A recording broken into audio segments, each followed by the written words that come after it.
Arun Kolatkar's poem "Irani Restaurant, Bombay" is a metaphorical poem. A portrait of the Shah of Iran hangs upon the wall. This portrait shows the Shah as looking at the scene before him in a knowing manner, or with an eye winking to show his understanding of the situation. The object at which his eyes are fixed is a cake which, lying in the cracked showcase, has become stale and has begun to give out a bad smell. There is a fly perked on the wrist of a customer who looks a loafer, and this fly is panning to fly away from the wrist. Outside the restaurant, there are large green trees which obstruct the breeze and prevent it from blowing freely.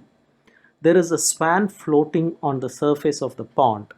The swan looks apologetic as if it had no right to use the surface of this pond. The road, which is a neat one, leads to a lovely cottage with a garden attached to it.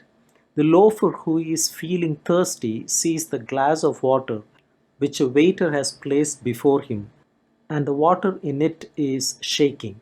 Under one of the chairs there is a cat which has been lying asleep and dreaming, but which has now been disturbed in its sleep and has therefore come to the conclusion that dreaming is an administrative problem. The loafer has lighted a cigarette, and he has done so with the precision with which a schoolmaster imparts knowledge to his students. The loafer puts the burnt matchstick in the circle formed by the tea and observes the surface of the tea rising slightly. This rising of the surface of the tea is like a dead body rising from a block of ice when some relative of the dead man goes into the morgue to identify the corpse.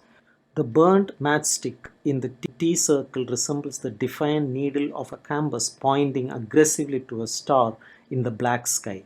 The tables, chairs, and mirrors in the restaurant may be described as the night which needs to be sewn, and the cashier is where the night comes apart at the seams of the sewn up garment.